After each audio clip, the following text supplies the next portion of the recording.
하나님께 영광의 박수 한번 드릴까요? 감사합니다. 자, 옆에 계신 분들과 우리 한번 같이 인사하겠습니다. 반갑습니다. 잘 오셨습니다. 네. 그리고 한 번 더 인사하겠습니다. 사랑합니다. 축복합니다. 네. 막 이거 다 하시는데 감사합니다. 이것도 하시고. 네. 여러분, 제가 2주 동안 휴가와 집회로 출타했었는데 다들 안녕하신 것 같아서 반갑습니다. 이제 이번이 롱 위켄드라 또 출타하신 분들도 조금 계신데 여러분 너무나 감사합니다. 덕분에 잘 다녀왔고 캘리포니아랑 3시간 차인데 의외로 시차가 조금 있었던 것 같아요. 거기 새벽 기도는 가뿐하더라고요. 여기 9시니까 거기는 6시라 사람들 막 다 힘든데 저만 컨디션이 너무 좋은 거예요. 거기 저 이렇게 라이드 해주시는 부목사님도 목사님 안 피곤해도 저는 괜찮습니다.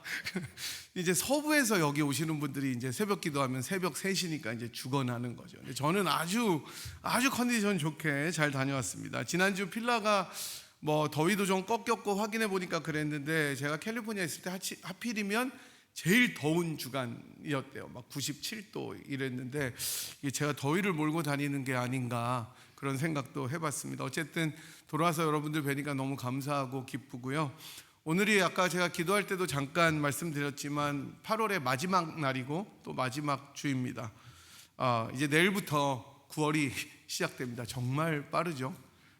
8개월이 다 지나갔습니다. 이제 본격적으로 전반기는 이미 지나갔고 교회 후반기, 하반기 사역이 시작됩니다. 여러분께서 방학 동안 이렇게 좀 모으셨던 에너지를 집중하셔서 다시 또 주님을 찾고 예수님을 아는 지식 가운데 자라갔으면 좋겠습니다. 이제 오늘은 또 저희들이 12주 동안 진행해왔던 창세기에서 예수를 보다 12번째 마지막 시간입니다. 그동안 창세기에서 나왔던 여러 인물들과 사건들을 보면서 어떻게 그 속에서 예수님을 찾을 수 있는지 저희들이 살펴보고 은혜를 나눴는데 또 그렇게 하나님의 언약들이 어떻게 성취되는지도 살펴보았는데 벌써 마지막 시간입니다. 그래서 우리가 걸어왔던 또 들었던 모든 것들을 좀 돌아보면서 하나님의 은혜를 좀 더듬어 찾고자 하고요. 이제 다음 주부터는 저희가 베드로 전후서 한 15주 정도 계획하고 있는데요. 그렇게 같이 은혜를 나누고자 합니다. 여러분께서 생각나실 때마다 말씀을 위해서 기도해 주시고 또 여러분의 또 듣는 귀를 위해서도 기도해 주시기 바랍니다. 여러분 한번 생각해 보시기 바랍니다. 인생을 어떻게 해석하느냐에 따라서 같은 사건도 전혀 다르게 보이는 것입니다. 그러니까 예를 들어서 똑같이 고생을 했는데 어떤 사람은 내 인생은 실패다, 페일이다 라고 이렇게 푸념하는 사람이 있고요. 또 어떤 사람은 고난을 겪고 고생을 했지만 내가 그래도 그 속에서 얻은 것들이 있었다라고 말하는 사람들이 있습니다. 사건은 똑같고 상황은 똑같은데 해석이 다르다는 것입니다. 관점이 다르기 때문에 그렇습니다. 최근 연구를 보면 사람의 행복, 해피니스라는 게 무슨 일을 겪었느냐보다, 그러니까 내가 어떤 일을 겪고 어떤 일을 경험했느냐보다 이 일을 어떻게 해석했느냐에 달려 있다는 그런 이제 연구들이 있습니다. 그러니까 이민사회에서도 마찬가지인 것 같아요. 특별히 이민사회가 다 고생이잖아요. 제가 서부에 가보니까 동부가 더 고생이에요. 그러니까 동부 사람들이 훨씬 바빠요. 훨씬 바쁘고 여유가 좀 더 없고, 서부는 날씨가 좋아서 그런지 굉장히 여유가 있어요. 사람들이 겉으로 볼 때는. 그리고 한국이랑 가까워서 그런지 더 이렇게 좀 더 고국 같은 느낌? 근데 동부는 팍팍합니다. 필라보다 뉴욕이 더 빡빡하겠죠. 심지어 뉴욕에서는 수요 예배가 9시인 교회들도 있어요. 다 늦게 끝나니까. 근데도 예배해요. 그래서 제가 이제 서부에 가서 보니까 이제 조금 더 이렇게 여유는 있더라. 근데 그래도 그분들은 자기들의 삶이 고난이라고 여깁니다. 이민자들은. 그래서 이민사에서도 마찬가지죠. 어떤 사람들에게 물어보면 내 이민 생활은 고생밖에 없었다 이렇게 얘기하는 분들이 있고 그렇게 회고하지만, 또 어떤 분들은 그래도 내가 자녀들을 이렇게 잘 키우고 교회를 섬기고 하나님을 경배하고 섬길 수 있었던 것이 감사하다, 이렇게 얘기하는 분들도 있습니다. 똑같은 이민의 삶인데, 똑같은 인생의 길인데 해석에 따라서 결론이 완전히 달라지는 거예요. 오늘 본문 속에서 야곱은 자기의 인생의 끝자락에서 걸어왔던 파란만장한 여정을 돌아보면서 모든 것이 은혜였다라고 고백합니다. 그렇다면 어떻게 야곱이 이런 고백을 할 수 있었을까? 오늘 말씀을 통해서 우리들의 인생을 해석하는 눈이 좀 더 새로워졌으면 좋겠어요. 그리고 결국 그리스도 안에서 모든 것이 은혜였다는 고백이 우리들 입술에서 나왔으면 좋겠습니다. 오늘 본문은 사실은 요셉의 내러티브 가운데, 요셉의 이야기 가운데 있지만 요셉의 아버지인 야곱에게 그 포커스를 맞추고 있습니다. 이게 되게 좀 신선한, 리프레싱한 하나의 일이에요. 그러니까 창세기 저자는 야곱이 이름이 무엇으로 바뀌었죠?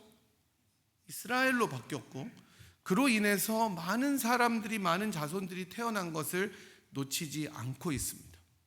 하나님께서 참 아이러니하신 분인 게, 이게 믿음의 조상 아브라함도 아니고, 그 다음에 그 온유하고 여호와 이레의 예비하심을 믿었던 이삭도 아니고, 그리고 애굽의 총리가 되어서 신실함과 겸손함으로 쭉 하나님의 마음에 들었던, 그래서 큰 총리의 자리에까지 이르렀던 요셉도 아닌, 가장 약삭빠르고 자기 힘을 의지했었던 이 야곱을 이스라엘로 삼았다는 거예요. 이게 저는 참 창세기에서 하나님의 아이러니라고 생각합니다. 그러니까 여러분 같으면, 또 세상의 눈 같으면 어떤 사람을 이스라엘로 삼고 싶겠어요? 저 같으면 아브라함일 거예요. 아니면 최소한 이삭. 뭔가 좀 있잖아요.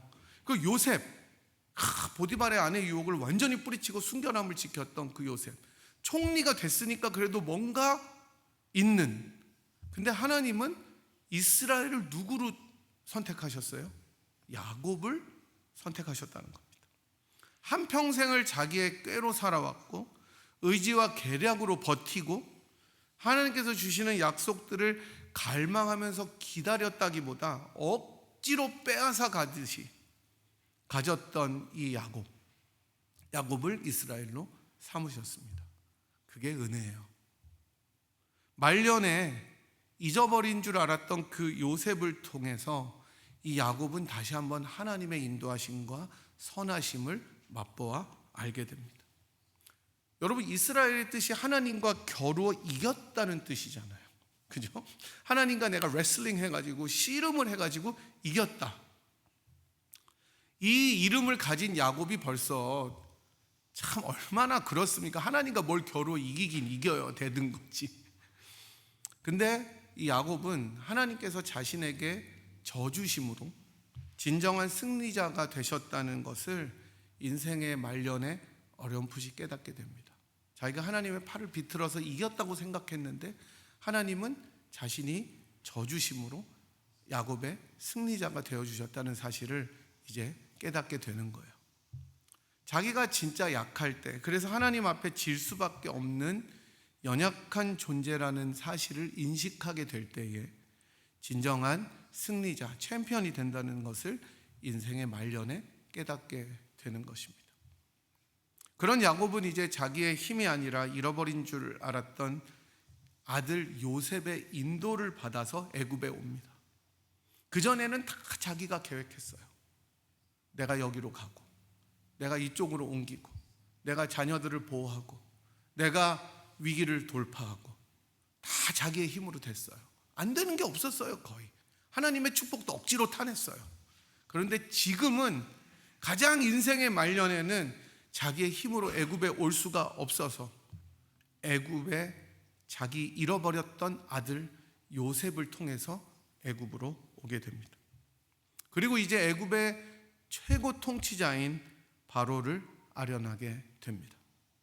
젊었을 때 그렇게 혈기방장했던 야곱의 모습은 온데간데 없고 이제 연약한 촐로의 모습인 야곱만이 서 있습니다. 하나님과 겨루고 하나님의 사자가 가지 못하도록 밤새 씨름하면서 붙잡고 복을 구했던 그 열정과 용기 있었던 젊음은 다 없어졌어요. 그리고 아들의 인도를 받아서 부축을 받아야 왕 앞에 설 수 있는 연약한 모습의 노인으로 야곱이 변해 있는 것입니다. 세월의 힘이기도 합니다. 요즘에 저희 교인들이 기억력이 옛날 같지 않으시다는 분들도 많으시고 육체가 옛날 같지 않다는 분들도 많이 있습니다. 저도 여러분에 비하면 나이가 참 젊지만 조금씩 쇠퇴해지는 것을 경험하게 됩니다. 한 해 한 해 지나갈수록 우리는 연약할 수밖에 없어요.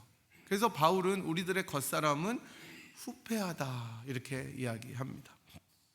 우리의 육체는 당연히 시간이 지날수록 힘이 빠집니다. 다리에 힘이 없어집니다. 이전보다 강건해지면 더 좋은데 이전보다 약해질 수밖에 없습니다. 그게 하나님의 그 섭리 안에 있는 인간의 모습입니다. 기억력도 이전 같지 않고 모든 것이 점점 내 마음대로 되지 않습니다. 그래서 제 친구인 목사님은 숟가락 같은 거 이렇게 놓칠 때마다 너무너무 자기가 프러스트레이트 한대요. 내가 이거를 놓치는구나. 저보다도 한 살 어린데 되게 건방지죠. 그래가지고 자기가 이렇게 막 젓가락 같은 거 이렇게 탁 놓치고 그런 거 되게 싫어했는데 본인이 그런 걸 보면서 이게 시간이 지나가는구나를 느낀다고 합니다. 여러분 9절에 보시면 야곱이 자기의 나이를 130살이라고 하니까 얼마나 노인입니까? 이번에 제가 집회를 간 우리 선배님 교회에 그 담임 목사님이 장모님이 3개월만 지나면 100세신데 돌아가셨어요. 그래서 이제 뉴욕에서 장례를 치르고 오셨는데 저희 교회도 오늘은 원래 첫 주에 나오시는데 첫 주에 공휴일이 끼면은 잘 못 오시는데 우리 김명식 권사님 101세시잖아요. 네. 그러니까 그래도 우리 권사님 보면은 진짜 말짱하시잖아요. 야곱은 130살이라니까 김명식 권사님보다도 29살이 많았던 거예요. 이제 야곱은 생의 마지막 시기를 보내면서 또 다시 객이 되어서 애굽에 살게 됩니다. 그렇게도 자기의 인생을 마음대로 경영하려던 그 야곱은 생의 마지막까지 하나님의 손길에 이끌리는 삶을 살 수밖에 없게 됩니다. 애굽을 다스리는 이 바로 왕을 만나게 된 야곱은 그를 축복했다고 7절에서 이야기합니다.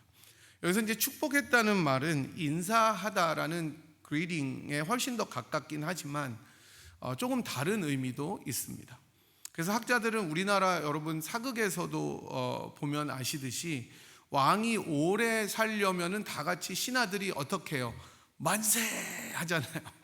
만년을 살라는 거죠. 만세. 그래서 우리나라 옛날에 조선이나 고려에서는 원나라나 명나라의 황제가 있기 때문에 만세 부르면은 그게 불경하니까 뭘 했습니까? 천세 했어요. 되게 비참한 일입니다, 사실은. 그러니까 만세는 황제가 받는 것이고 우리나라 왕은 거기서 조공을 바치기 때문에 천세, 왕은 만세수를 하옵소서, 왕은 천세수를 하옵소서. 이 기원하는 축복을 한 것이다 라고 학자들은 해석합니다. 하지만 저는 이 빅터 해밀턴이라는 학자의 해설에 동의하는데 다음과 같이 이야기합니다. 야곱은 축복의 대상이 된다는 것이 무엇을 의미하는지 잘 알고 있었다. 창세기 27장과 28장은 이삭이 야곱을 축복하는 장면을 집중적으로 보여준다. 나오죠. 한때 축복을 받는 자리에 있었던 야곱은 이제는 축복을 베푸는 자리에 서게 되었다. 이렇게 해설합니다. 놀랍게도 야곱은 이제 축복을 얻어내려고 안간 힘을 썼던 젊은 시절을 자신의 뒤로 하고 축복을 베푸는 자로 성장하게 되었습니다. 나이뿐 아니라 그의 인격과 성품이 그렇게 변화되었다고 할 수 있을 것입니다. 하나님의 손길은 이런 겁니다. 그렇게 돌처럼 굳고 자신의 의지로 똘똘 뭉쳐 있었던 야곱을 이제는 다른 사람을 축복할 수 있는 넉넉한 사람으로 변화시켜 주신 것입니다. 이게 하나님의 손길이에요. 130년을 만지셔야 되니까 여러분 소망을 가지시기 바랍니다. 아직 75세 미만은 절반이라고 생각하시고 65세 미만은 이제 65세가 넘으시면 조금씩 130까지 가는 거니까 여러분의 성장을 더디다고 생각하지 마시기 바랍니다. 하나님의 손길은 라이프 스팬 동안 전생애를 걸쳐서 이루어지는 것이기 때문입니다. 야곱의 축복을 받은 바로는 너무 늙으니까 물어보는 거예요. 나이를 묻습니다. 그러자 야곱은 9절에서 자신의 나이를 말할 뿐만 아니라 자기의 인생을 얘기를 해줍니다. 9절 한번 저희 같이 읽어보도록 하겠습니다. 시작. 야곱이 바로에게 이르되 내 나그네 세월이 130년이니이다. 내 나이가 얼마 못되니 우리 조상의 나그네 길의 연조에 미치지 못하나 짧고 험악한 세월을 보내었나이다 하고. 여러분, 지금 아까도 말씀드렸듯이 야곱의 나이가 몇 살이에요? 130살이에요 175세까지 살았던 할아버지 아브라함과 무려 180년을 산 아버지 이삭에 비하면 진짜 오래된 세월은 아니에요. 여러분, 180년 살라 그러면은 참 거시기 합니다 지금. 그죠? 요새 65세가 은퇴인데 여러분 120년 정도를 더 살아야 되는 거예요, 은퇴한 후에. 그러니까 이 이삭과 아브라함에 비하면 그렇게 오래된 세월은 아니지만 130년이면 한 세기를 넘게 산 셈입니다. 야곱은 자기의 인생을 뭐라고 정의하냐면 나그네 길이라고 바로에게 이야기합니다. 사실 야곱의 말은 진짜 팩트입니다. 사실이에요. 형 에서를 속여서 외삼촌 라반의 집인 밧단 아람으로 가던 중에 베델에서 하늘의 사다리 환상을 보고 그 간 라반의 집인 밧단 아람에서 무려 20년을 살았습니다. 속이고 속고 해서 20년을 살았고, 하지만 거기서도 떠나게 돼요. 정착을 못하고 가나안 땅에 세겜에 정착하기 전에 야복강에서 하나님과 겨루었고, 또 세겜에서는 좀 사는가 싶었더니 딸 디나가 겁탈당해서 다시 베델로 올라갔다가 헤브론으로 귀환하지만 마침내 지금 요셉 때문에 애굽 땅 고센에서 살게 됩니다. 여러분, 이 이사 한번 하는 게 얼마나 스트레스인지 잘 아실 거예요. 거주지를 옮긴다는 것 자체가, 야곱처럼 거기다가 이렇게 엄청난 대가족을 이끌고 움직이는 것 자체는 정말 큰일입니다. 여러분이 미국에 오실 때 정말 큰 결심을 하고 오셨을 거 아닙니까? 물론 청운의 꿈을, 아메리칸 드림을 가지고 오셨겠지만 그거를 짐을 다 싸서 다 버리고 생떼 같은 아이들을 데리고 올 때 여러분 기억나세요? 저는 애가 없었지만 저는 아내를 두고 1년 동안 왔을 때 참 막막했습니다. 어떻게 살아야 되나, 공부 어떻게 해야 되나. 홈스와 레이라는 연구자들이 있었는데 각 인생의 사건들이 개인에게 미치는 스트레스 강도를 점수로 환산한 게 있습니다. 100점 만점에 100점, 그러니까 이 사건을 겪으면 스트레스 지수가 만땅이다 라고 하는 것. 100점 만점에 100점 스트레스가 여러분 뭘 것 같습니까? 배우자의 사망이라고 합니다. 그러니까 내 옆에 있는 배우자가 세상을 떠나면 100점이에요 그게. 그러니까 그 100점을 중심으로 다른 각 사건들이 어떤 영향, 스트레스 지수를 주는지를 점수로 이렇게 나타낸 게 있습니다. 이혼을 하면 73점, 그 다음에 리타이어 하면 45점, 심지어 여러분 결혼도 50점이에요. 결혼할 때도 스트레스를 받는 거예요, 준비하면서. 그러면 이사는 몇 점 정도 될까요? 이사도 31점에서 35점이랍니다. 그러니까 이사를 여러 번 하면 스트레스로 큰일 나는 거예요. 그러니까 군인 가족들이 진짜 힘든 거예요. 강력한 스트레스는 아니지만 꽤 많은 스트레스를 받는 겁니다. 야곱의 경우는 정기적으로 이사하는 것이 아니라 정말 불확실함 속에서 여러 번 자기의 의지와 관계없이 이사를 했기 때문에 훨씬 강도가 높았을 것입니다. 이스라엘 백성들이 광야를 갈 때도 그랬을 거예요. 항상 불확실한 거예요. 어디를 계속 옮겨야 되는 거예요. 그러니까 스트레스 지수가 50은 넘었을 것 같아요. 저희가 이제 다음 주부터 살펴볼 베드로 전서는 그리스도인들을 나그네나 혹은 이민자로 부릅니다. 임시 체류자라고 부릅니다. 야곱은 영원한 나그네고 영원한 이민자였습니다. 고향이 없어요. 비록 야곱은 할아버지 아브라함과 아버지 이삭보다 젊기는 하지만, 나이가 들지는 않았지만 그 누구보다도 어렵고 힘든 세월을 살아왔습니다. 그 고백이 뭐냐면 짧고 험악한 세월을 보냈다는 거예요. 오늘 본문에서 가장 중요한 부분이 바로 이 짧고 험악한 세월을 보냈다는 것입니다. 이 고백은 자기의 인생을 한마디로 서머리, 요약해주는 일입니다. 앞서 말씀드린 것처럼 야곱은 평생을 한 곳의 정착민으로 살아본 적이 없습니다. 나그네로 이것저것을 다 떠돌아다니면서 살았습니다. 그 어떤 것도 야곱의 편안한 거처가 될 수가 없었어요. 그렇게 이사 다니면서 옮겨 다니면서 살아가는 삶의 뒤에는 늘 고통과 고난과 어려운 일들이 있었습니다. 바로 지금 이 왕 앞에 서게 된 지금까지 야곱의 인생은 그야말로 안전함도 없었고 쉼도 별로 없었던 고된 삶의 연속이었습니다. 그래서 야곱에게 물어보니까 그 질문을 하지도 않았는데 짧고 험악한 나그네 삶을 살았다고 이야기하는 것입니다. 정말 수많은 일들과 어려움과 역경들을 헤치고 지금까지 살아왔더니 뒤를 돌아보니 130년이 흐른 거예요. 오죽하면 자기의 삶을 험악했다, evil이라고 했겠습니까? 이민자로 살아가는 여러분과 저의 인생도 크게 다를 것 같지는 않습니다. 야곱처럼 이곳저곳 떠돌면서 정착하지 못했던 것은 아니지만 나그네와 이민자로 이 물도 설고 낯선 땅에 와서 살아가면서 겪으셨던 어려움들이 얼마나 많이 있었습니까?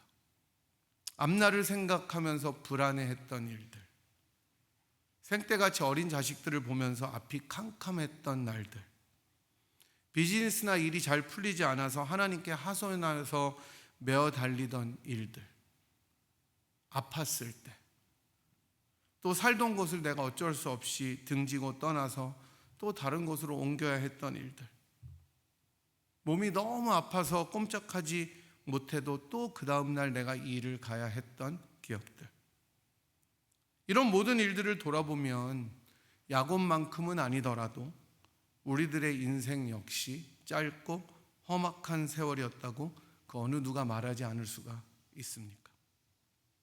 이런 우리들의 삶을 돌아보면, 그리고 본문에 나오는 야곱의 삶의 고백을 들어보면 우리가 발을 딛고 사는 이 땅은 우리들의 영원한 홈랜드가 본향이 아니라는 사실을 알 수가 있습니다. 이 땅은 우리들에게 진정한 안식과 소망과 평안을 제공해 주지 않아요. 그야말로 잠깐 머무는 거처일 뿐입니다. 그래서 히브리서 저자는 13장 14절에서 이렇게 이야기합니다. 우리가 여기에는 영구한 도성이 없으므로 장차 올 것을 찾나니 라고 이야기합니다. 만약 이 땅에 사는 것만이 우리들의 유일한 소망이고 이유라면 얼마나 힘들고 어려움만 가득하겠습니까, 여러분? 물론 하루하루 일상을 우리가 감사함으로 신실하게 살아가야 되지만 하나님을 떠난 인간들에게 기본값으로 주어진 역경이나 고난은 신자든지 불신자든지 누구에게나 주어진 어려움인 거예요. 그래서 우리는 하늘의 소망을 기다려야 됩니다. 영원한 도성, 영원한 본향에 대한 소망을 품고 살아가야 되는 거예요. 이제 야곱은 다 이야기한 후에 바로에게 다시 한번 축복하고 자리를 뜹니다. 그리고 이제 고센이라는 땅에서 자기의 마지막 17년을 정착하며 살면서 숨을 거둡니다. 그러고도 17년을 더 살아요. 147세로 숨을 거둡니다. 여러분, 야곱의 마지막은 어떻게 되었겠습니까? 그것은 우리가 오늘 따로 읽었던 31절입니다. 이제 화면에 나오는데 같이 한번 읽도록 하겠습니다. 야곱이 또 이르되 내게 맹세하라 하매 그가 맹세하니 이스라엘이 침상머리에서 하나님께 경배하니라. 저는 야곱의 마지막 순간을 보면서 하나님의 손길이 얼마나 이 야곱을 끝까지 인도하셨는지를 깨닫게 됩니다. 그 영리하고 자기의 머리를 믿고 살아왔던 야곱이 이제 숨을 거두면서 생애 가장 마지막 순간 했던 일은 여러분 무엇이었습니까? 하나님께 뭐예요? 경배한 거예요. 그렇게 험악한 세월을 살아왔던 그 누구에게도 절대로 지지 않았던 야곱이 마침내 자기의 삶을 지금까지 붙잡고 인도하신 하나님 앞에 경배합니다. 지금까지 자기가 살아왔던 모든 삶의 여정들을 하나님 앞에 드리는 것입니다. 돌아보니까 물론 험하고 힘들었던 세월이었지만 그 속에서 하나님이 함께 하셨던 거예요. 그 하나님께 경배하는 겁니다. 돌아보니 모든 것이 다 은혜로 점철되었다는 것입니다. 이제 야곱은 더 이상 자기의 삶을 고난과 역경과 불평이 아니라 하나님의 은혜 가운데 해석하고 있습니다. 물론 바로 앞에서도 그랬을 것 같습니다. 축복이 무엇인지 알았기 때문에 바로에게 복을 빌어줄 수 있는 넉넉한 사람이 된 것을 보면 그렇게 생각할 수 있을 것 같아요. 내 것을 더 이상 많이 움켜쥐지 않아도, 이제는 이 복이 다 내 거라고 생각하지 않아도 다른 사람들을 위해서 베풀고 축복할 수 있는 삶, 나의 것으로만 뭉쳐있지 않고 흘려 보낼 수 있는 삶, 그리고 내 인생을 돌아보면서 하나님 앞에 기꺼이 감사하면서 은혜였다고 고백할 수 있는 삶으로 하나님께서는 야곱을 변화시켜가고 계셨던 것입니다. 그래서 여러분, 인생은 롱텀이에요. 이제 질문입니다. 어떻게 이것이 가능했겠습니까? 어떻게 이런 해석이 가능했겠습니까? 야곱의 성격이 좋아서는 분명히 아닐 테고, 세월이 약이어서였을까요? 아니에요. 하나님이 그의 인생을 붙들어서 약속이라는 프레임 안으로 끌어오셨기 때문입니다.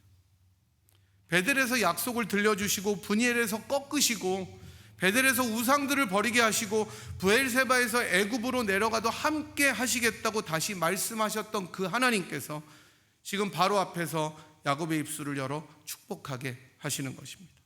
여러분, 이것이 은혜입니다. 내가 해석을 만드는 것이 아니라 하나님의 해석을 주시는 거예요. 그 해석이 내 과거를 다시 정리하게 하고, 현재를 지탱하게 하고, 미래를 소망으로 담대하게 바라볼 수 있도록 하는 것입니다. 여기까지 왔으면 마지막 한 걸음이 또 남습니다. 야곱의 고백은 훌륭한 신앙의 모범이지만 우리를 궁극적인 확신으로 데려가는 그 힘은 한 가지가 더 필요합니다. 모든 것이 은혜였다는 이 고백의 최종적인 근거는 여러분, 우리가 신약의 빛 아래에서만 대답할 수 있습니다. 그것이 오늘 우리가 함께 읽었던 로마서 8장 28절입니다. 다시 한번 읽어보도록 하겠습니다. 시작. 우리가 알거니와 하나님을 사랑하는 자, 곧 그의 뜻대로 부르심을 입은 자들에게는 모든 것이 합력하여 선을 이루느니라. 아멘. 이 선은 단지 형편이 더 better하게 좋아지는 것이 아닙니다. 좋은 일이 아닙니다. 다음 절에서 나오듯이 아들의 형상을 본받게 하시는 그 하나님의 뜻, 그리스도의 형상을 우리로 하여금 담게 하시는 구원의 선함입니다. 야곱이 말려내야 어렴풋이 붙들었던 그 약속의 프레임을 우리는 십자가와 부활 앞에서 분명히 붙들 수가 있습니다. 우리를 아들 안에서 부르셔서 자녀 삼아주신 하나님께서는 우리들의 인생을 끝까지 인도하시는 좋으신 하나님이시기 때문입니다. 그 아들을 주셔서 죽기까지 내어주신 그 하나님께서는 우리가 겪고 걸어가는 모든 삶의 여정에 함께 하심을 믿으시기 바랍니다.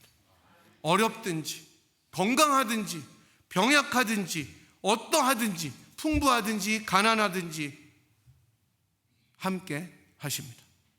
그래서 우리는 말할 수 있습니다. 길을 잃은 그날에도, 이사박스를 또 접는 날에도, 예기치 못한 병실의 그 밤에도 모든 것이 은혜였다고 고백할 수가 있는 것입니다.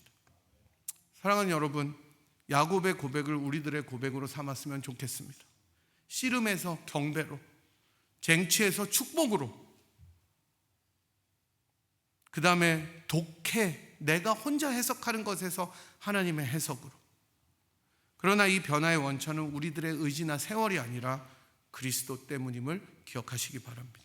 약속의 모든 것에 예스, 예가 되신 그 그리스도께서 우리의 나그네 길을 함께 걸어가시고 우리보다 먼저 성문 밖을 지나가신 그분께서 지금도 우리들을 손들어 축복하시고 함께 하시는 그분 때문에 우리가 인생을 걸어갈 수 있습니다. 그래서 우리는 담대하게 말할 수 있습니다. 내가 걸어왔던 모든 일들이, 내가 살아왔던 모든 순간이, 내가 누려왔던 모든 것들이 뭐라고요? 은혜였다고 말할 수 있습니다. 내 삶에 당연한 것 하나도 없다고. 비록 어려움들이 나를 둘러싸서 힘겨웠었던 일들도 있었지만, 그래서 나도 험악한 세월을 보내었다고 고백할 수밖에 없지만 이 모든 것이 주님 안의 은혜였다고 고백했으면 좋겠습니다. 그 어느 누구도 어떤 세력도 우리를 그리스도 예수 우리 주 안에 있는 하나님의 사랑에서 끊을 수 없다는 것을 고백하면서 모든 것이 은혜였다고 하나님 앞에 감사하며 살아가는 저와 여러분이 되기를 주님의 이름으로 간절히 축복하고 소망합니다. 이 시간에 저희 들으신 말씀 생각하면서 제가 뒷부분에 잠깐 가사 불러드렸는데 우리 같이 한번 은혜 일어나셔서 주님 앞에 찬양하도록 하겠습니다. 우리들의 인생을 돌아보면서 하나님 앞에 감사함으로 우리 나아가도록 하겠습니다.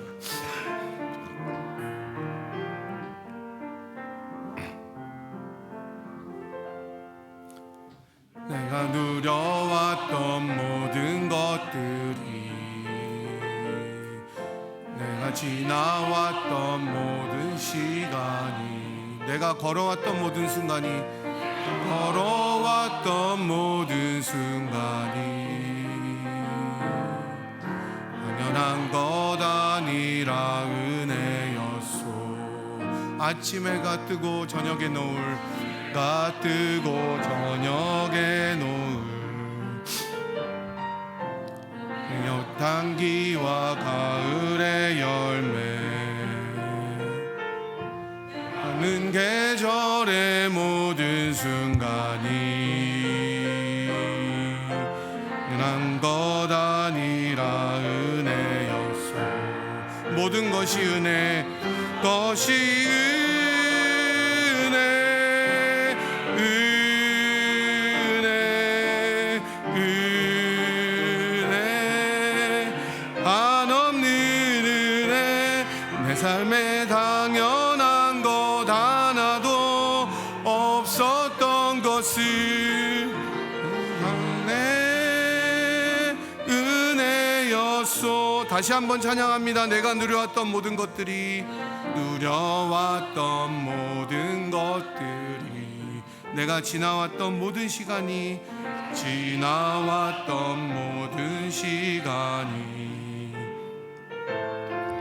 내가 걸어왔던 모든 순간이 당연한 것 아니라 은혜였소. 당연한 것 아니라 은혜였소. 내가 이 땅에 태어나 사는 것, 내가 이 땅에 태어나 사는 것, 이 시절과 지금까지 숨을 쉬며 꿈을 꾸는 삶, 쉬며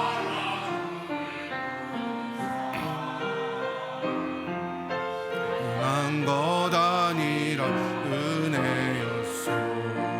아침 해가 뜨고 은혜, 은혜,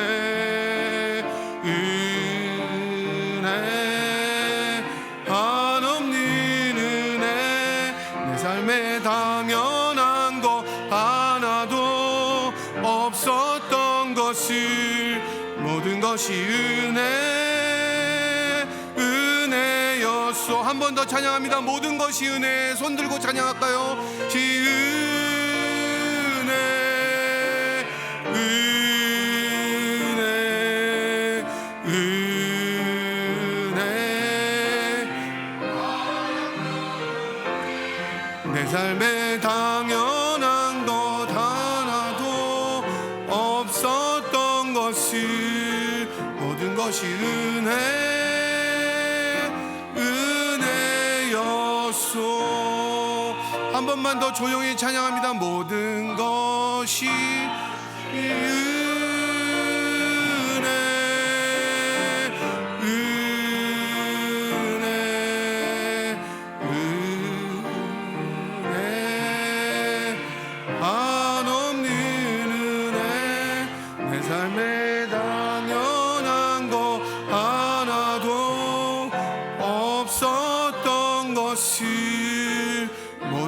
것이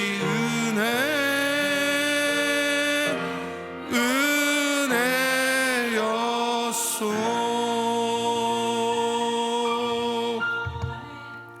이 시간에 우리 같이 한번 기도할까요?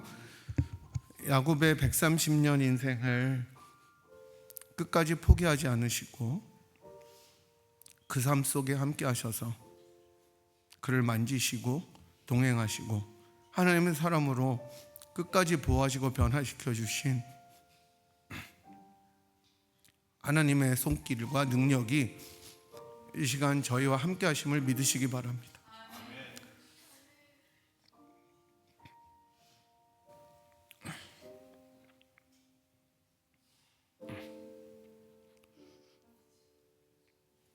여러분께서 걸어오신 날들을 기억하시면서 그때마다 도우셨던 하나님의 선하신 손길을 감사하시고, 하나님, 내가 앞으로 걸어갈 인생도 주님 앞에 맡겨드리오니 주님 저를 인도하여 주시옵소서. 이 시간에 주님 앞에 기도하도록 하겠습니다. 하나님, 저희들의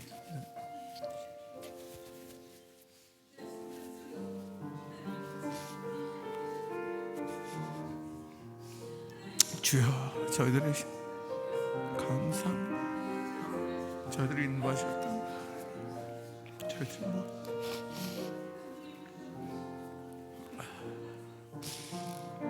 저희들을 붙들어주시고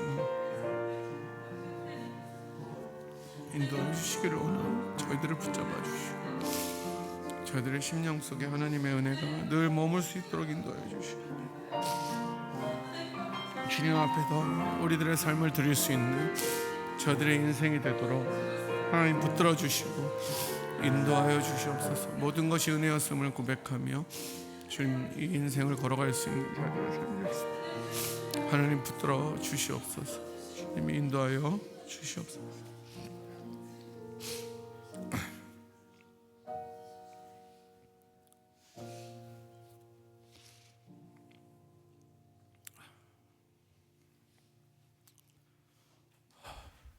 하나님 아버지, 감사합니다. 야곱과 같은 인생들을 버려두지 아니하시고 끝까지 만지시고 보호하시고 인도하여 주셔서 하나님의 사람으로 빚어가시는 주님의 은혜를 생각할 때마다 저희들이 무엇이 간데 사랑하여 주시는지 저희들은 알 수 없지만 그 주님의 은혜에 감사하여 지나간 일을 회고하고 추억하며 주님께 영광을 돌려드립니다. 잠을 이루지 못한 밤들에도 주님께서 함께하여 주셨고 저희들이 연약할 때도 주님은 동행하여 주셨음을 감사드리며 앞으로 남은 믿음의 여정들을 주님 앞에 올려드립니다. 주님이 동행하여 주시고 이전보다 더 큰 은혜로 합력하여 선을 이루시는 하나님의 선하심으로 저희들을 그리스도의 형상에 이르기까지 인도하여 주시옵소서. 때로는 어려움이 있고 지침이 있고 또 연약함이 있을지라도 그 속에 함께하는 주님의 손길을 맛볼 수 있는 믿음의 눈을 허락하여 주시옵시고, 돌아보면 험악하고 연약한 세월이지만 그럼에도 불구하고 모든 것이 은혜였다고 우리들의 인생을 그리스도의 눈으로 해석할 수 있는 저희들이 다 되도록 인도하여 주시옵시고, 저희들의 자녀들도 붙들어 주시고 가정도 새롭게 하여 주셔서 모든 것이 하나님의 은혜 가운데 당연한 것 아니라 은혜였다고 고백하는 저희들의 인생이 되도록 은총을 내려 주시옵소서. 지금은 우리를 위하여 십자가를 지시고 우리를 하나님 앞으로 인도하여 주셔서 하나님의 자녀 삼아주신 우리 구주 예수 그리스도의 무한하신 은혜와 그 아들을 아끼지 아니하시고 우리를 위하여 기꺼이 내어주시며 우리들의 인생의 동반자가 되어주시는 하나님 아버지의 극진하신 사랑하심과 성경 하나님의 위로 교통 충만하심이 믿음의 눈으로 우리들의 인생을 다시 해석하며 주님의 동행하심이 모든 것이 은혜였다고 고백하고 또 그렇게 고백할 것으로 결단하고 돌아가는 이 자리에 함께한 주의 백성들 한 분 한 분 머리머리 위에와 사랑하는 분의 제단 위에 지금부터 영원토록 함께 하시기를 간절히 축원하옵나이다. 아멘.